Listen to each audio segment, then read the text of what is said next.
Hello, I'm that dude with a beard with another commentary. Let's just kick this bitch into high gear. First, some context. The Doctor and Clara visit an organisation called 3W, a company founded on the notion of wanting to give people a comfortable afterlife. The reason for this, and the reason they're named 3W, is because of the three words that they heard that changed their entire perception of the dead. Those words were, "Don't cremate me. Don't cremate me." This is really interesting. This makes for intriguing drama, and it throws the ethos of the series into an entirely new perspective. This is entirely inappropriate for Doctor Who. Doctor Who has gone into deep territory. Let's take a look at Rose's death. Wasn't that deep? I mean, the fact of the matter that he pretty much had to leave her on another side of the universe, an alternate universe, or maybe the Toclafane. Yes, the Toclafane was a big one, especially considering that it was alive, and the only way to relieve the pain of actually being a mechanical being was to kill it. You see, you can't really just say, yeah, it's never delved into dark material, when it really has. The idea of consciousness after death, including people suffering through cremation, is a morbid idea to put in a pre-Watershed family program, a program that has never gone in this sort of direction before. The idea of a morbid afterlife was explored in the adult spin-off series Torchwood, but not in Doctor Who, and for very good reason. Torchwood is, if it was on TV, it would be rated 15. It's post-Watershed, it's an adult spin-off, and it can explore ideas like that. For Doctor Who, no. So because it's for adults, it can explore that dark themes. No.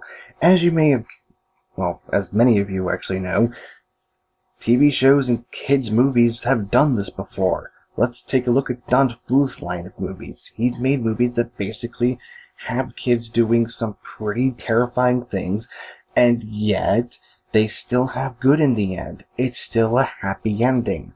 You see, you have to balance out the darkness with the light, something that Moffat can do. However, because this is Mr. TARDIS, that doesn't even begin to phase through his giantly thick skull. Now, what sparked this off, for me at least, was on Sunday when I first watched the episode. I watched the episode with my partner, my girlfriend, who had very, very recently lost her grandfather, and in fact, he was going to be cremated the very next day. We ultimately had to turn the programme off because of the amount of distress it was causing her and her family, understandably so.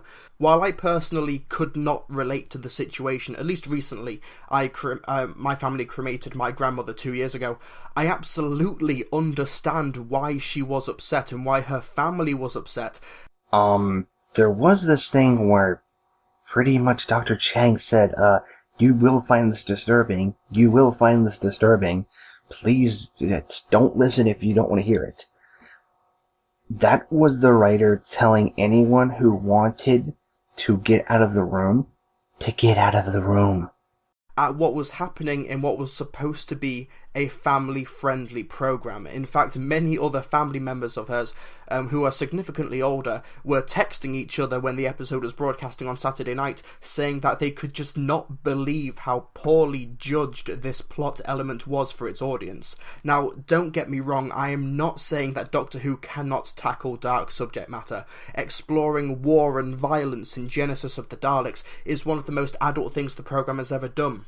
Not to mention the futile nature of war in the Caves of Androzani, the death of Peri in Mind Warp, or the morality of people in Midnight. Doctor Who is completely capable of exploring dark and mature themes, and I respect the programme when it does that. But there is a universe of difference between dark and downright morbid.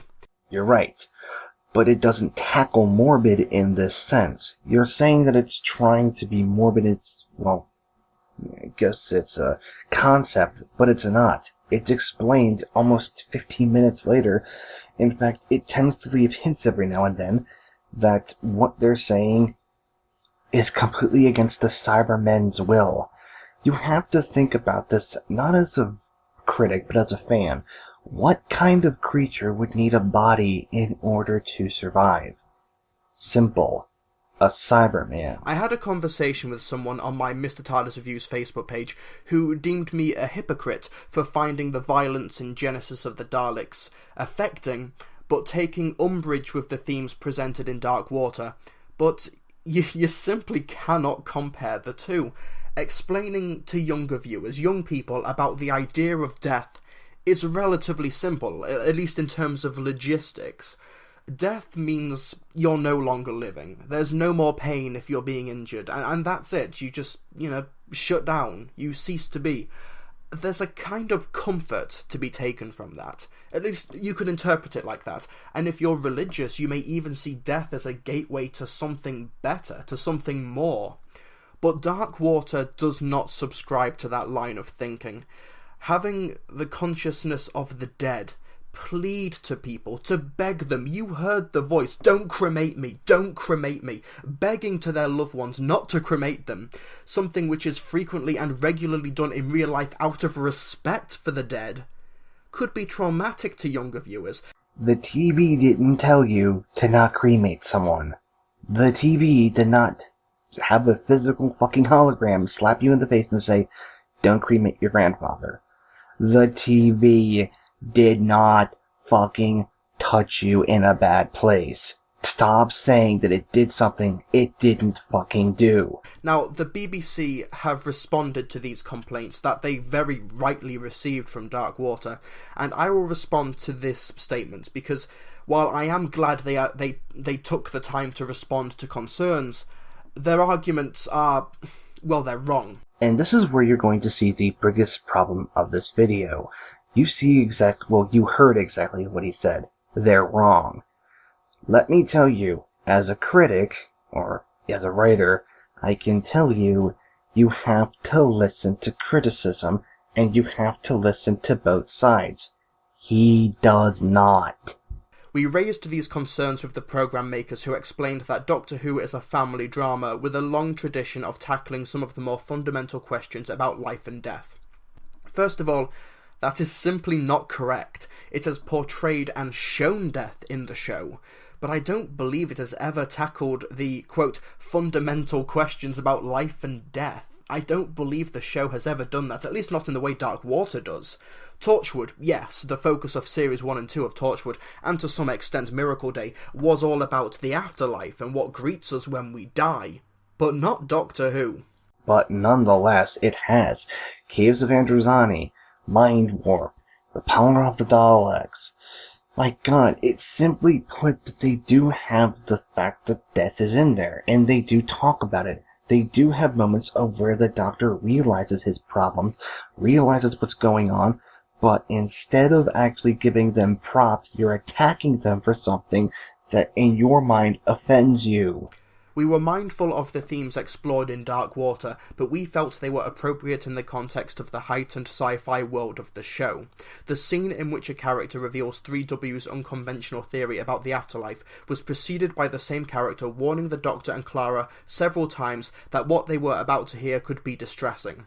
I was surprised how many people on my Facebook page actually bought this line of reasoning from the BBC and thought that having Dr. Chang warn Clara about the message was adequate enough. But once again, this is simply not correct. First of all, Dr. Chang was very explicitly talking to Clara and the Doctor during that sequence. Clara had lost someone as part of the plot of the episode, so the audience would perceive this as a warning to her, not to them. But Clara, I'm American, anyway, isn't she sort of like the bridge between the audience and the character? We're kind of seeing it from her eyes, so technically we as an audience could in fact interpret the character saying, hey look guys, if you don't want to, have this being said to you, turn off the TV, pause it, stop recording, do something with it.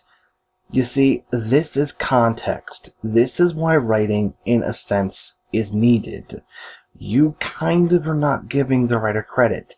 He's putting a character in a scenario that most people would find distressing. Thus having another character say it to the character, as well as the bridge between both the audience and the world in the television. It's not a bad writing technique. Believe me. And the final bit of the quote. When the Doctor does hear these claims, he immediately pours scorn on them, dismissing them out of hand as a con and a racket. It transpires that he is correct, and the entire concept is revealed to be a scam perpetrated by Missy. Now, BBC, I think you're a great company, but once again, you are not correct. During the episode, Seb asks Danny if he's being cremated. He explains to Danny that he's cold because his body is being stored in a cold place. The 3W's theory of consciousness after death is not a con or a racket. It is an established plot point with a very real basis in reality in Dark Water. I'm grateful you issued a response to the complaints, but BBC, please watch the episode before responding. It would really help out. But it is a con. These Cybermen need bodies. They need them to make an army. Did you realize that? No, because you're pissed off. Emotions govern logic. Believe it or not, that is true. Something that's happening to you in this video. Now, listen, I'm not the type of person to normally complain about morals in television. I think that those who complained about the kiss in Deep Breath because it was same-sex are bigots. I mean, I complained about the kiss because I thought it was contrived and forced. I complained about it because it didn't work in terms of the story, but not because it was same-sex. However, I think that those who complained about the 3 words in Dark Water are completely within their rights to do so. In fact, I even sent a complaint myself, and the quotes I used in this video were part of the email response that I received. And what's depressing is that I'm seeing a lot of comments on message boards, in comment sections and stuff, calling people who got offended stupid or silly. And that kind of disgusts me. Because the TV show did not tell you to not cremate someone. The TV show did not touch you in a bad place. The TV show did not tell you time machines were fake. You cannot say what they did hurt you because it didn't. It's fiction. And before you click that dislike button, Mr. TARDIS, which I'm sure you will, remember, fiction isn't real. The show isn't real.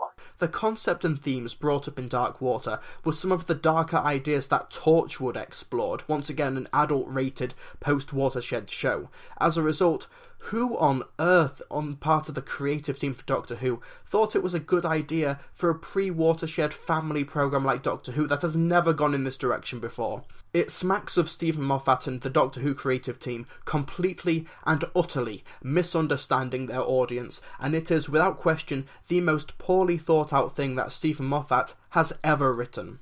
Wasn't there this thing called The Doctor's Death? The Impossible Astronaut that you pretty much hated?